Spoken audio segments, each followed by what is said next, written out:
Howdy Modi से नमस्ते Trump तक कई मौकों पर ट्रंप और मोदी एक दूसरे को अच्छा दोस्त बता चुके हैं। लेकिन जब जंग के हालात बने तो ट्रंप ने भारत को पाकिस्तान के बराबर तौल दिया। इससे पहले रेसिप्रोकल टैरिफ में भी कोई रियायत नहीं दी और अब तो आईफोन की मैन्युफैक्चरिंग भी भारत में नहीं होने देना चाहते हैं। पीएम मोदी के साथ खुलकर क्यों नहीं खड़े हैं ट्रंप? क्या भारत को भारी पड़ रही ट्रंप से दोस्ती और सरकार इससे कैसे निपट सकती है? आइए इस वीडियो में हम लोग आज जानेंगे। नमस्कार, मेरा नाम है लक्ष्मी। देखिए, सवाल यह है कि भारत पाकिस्तान संघर्ष के दौरान ट्रंप के रवैये पर भारत में सवाल क्यों उठ रहे हैं। इसके जवाब में ये कह सकते हैं 22 अप्रैल को जम्मू कश्मीर के पहलगाम में आतंकवादियों ने 26 लोगों की हत्या की। धर्म पूछ करके पुरुषों को अलग किया और उनके परिवार के सामने उनको गोली मार दी। इसका बदला लेने के लिए 6 से 7 मई की रात भारत ने ऑपरेशन सिंदूर लॉन्च किया। पीओके और पाकिस्तान में मौजूद 9 आतंकी ठिकानों पर सटीक वहां पर एयर स्ट्राइक की। इसके बाद से ही देखिए, अमेरिकी राष्ट्रपति डोनाल्ड ट्रंप के रुख पर भारत में अब सवाल खड़े हो रहे हैं। 7 मई को भारत के ऑपरेशन सिंदूर पर ट्रंप ने पहली प्रतिक्रिया दी और ये कहा कि ये शर्म की बात है। हमने अभी इसके बारे में सुना है। वो लोग दशकों से बल्कि सदियों से लड़ रहे हैं। उम्मीद है कि ये जल्दी खत्म हो। टेररिस्ट के मुद्दे में ये कह रहे हैं।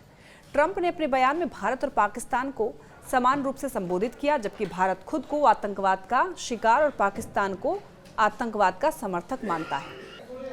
कांग्रेस सांसद शशि थरूर ने कहा कि ट्रंप का रुख आतंकवाद के शिकार और प्रायोजक को एक समान मानता है, जो भारत के हितों के खिलाफ है। 10 मई को ट्रंप ने यहाँ पर ट्रुथ सोशल में अपने हैंडल पर एक पोस्ट में ये कहा कि अमेरिका की मध्यस्थता में हुई एक लंबी बातचीत के बाद मुझे ये घोषणा करते हुए खुशी हो रही है कि भारत और पाकिस्तान ने पूर्ण और तत्काल सीज फायर पर सहमति जताई। अमेरिका की इस घोषणा पर भारत की प्रतिक्रिया गर्मजोशी वाली नहीं थी। भारत ने कहा कि पाकिस्तान के डीजीएमओ के भारतीय डीजीएमओ को फोन कॉल के बाद दोनों देशों में सहमति बनी है। इसमें अमेरिका की मध्यस्थता का जिक्र नहीं था और यही बात प्रधानमंत्री नरेंद्र मोदी ने राष्ट्र के नाम जब उन्होंने संबोधन किया तो उन्होंने उसमें भी ये बात दोहराई। 11 मई को ट्रंप ने ट्रूथ सोशल पर लिखा कि मैं इन दोनों महान राष्ट्रों के साथ मिलकर कश्मीर मुद्दे, जो कि एक हजारों साल से विवाद में है, इसका समाधान निकालने की आशा करता हूं, ताकि क्षेत्र में शांति और समृद्धि कायम हो सके और अमेरिका और विश्व के अन्य देशों के साथ में व्यापार बढ़े। ट्रंप ने अपने बयान में कश्मीर मुद्दे का जिक्र किया, लेकिन भारत ये कहता रहा है कि किसी तीसरे देश की मध्यस्थता इस मसले में स्वीकार नहीं करेगा। 13 मई को अपनी सऊदी यात्रा के दौरान ट्रंप ने कहा कि मैंने काफी हद तक व्यापार का इस्तेमाल किया। मैंने कहा कि चलो एक सौदा करते हैं, परमाणु मिसाइलों का ट्रेड रोकते हैं और उन चीजों का व्यापार करते हैं जिन्हें आप इतनी खूबसूरती से बनाते हैं। भारत ने इस दावे को खारिज करते हुए कहा कि बातचीत में व्यापार का कोई जिक्र नहीं हुआ। यह बयान भारत में ट्रंप की विश्वसनीयता पर सवाल उठाने का कारण बना। फिर 15 मई को ट्रंप भारत पाकिस्तान के बीच सीज फायर कराने के बयान से पलट गए। उन्होंने दोहा में कार्यक्रम के दौरान कहा कि मैं ये नहीं कहता हूं कि सीज फायर मैंने किया, लेकिन ये पक्का है कि पिछले हफ्ते भारत पाकिस्तान के बीच जो हुआ मैंने उसे सेटल करने में मदद की। तो भारत पाकिस्तान के बीच जंग के हालात में ट्रंप का रवैया किसी भी सूरत में भारत के समर्थन वाला नहीं रहा।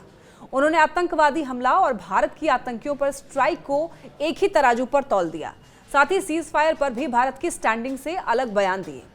कई सवाल ऐसे में उठते हैं, पीएम मोदी को फ्रेंड बताकर भारत को नुकसान क्यों पहुंचा रहे हैं डोनाल्ड ट्रंप? इसके जवाब में कुछ महानुभावों का यह कहना है कि ट्रंप भारत को बैलेंस ऑफ पावर की तरह इस्तेमाल कर रहे हैं। उन्हें चीन के विरोध में एक शक्तिशाली देश चाहिए, जो कि भारत है। वो पाकिस्तान को भी पूरी तरह चीन की गोद में नहीं जाने देना चाहते हैं। साथ ही उन्हें चीन से व्यापारिक फायदा भी है, इसीलिए वो उससे भी संबंध रख रहे हैं। हालांकि डिफेंस एक्सपर्ट का ये मानना है कि ट्रंप के सामने अगर आप खड़े नहीं होगे तो ट्रंप अपनी जगह बनाएंगे। आप उन्हें जगह देंगे तो वो फैलते जाएंगे। ट्रंप बिना बुलाए तो भारत पाकिस्तान मुद्दे में नहीं आए। उनके जरिए ही भारत पाकिस्तान सीज फायर के बारे में बात कर रहे थे। अगर ऐसा नहीं है और सिर्फ डीजीएमओ स्तर पर बात हुई है तो ट्रंप के शामिल होने की बात को झुटलाना चाहिए।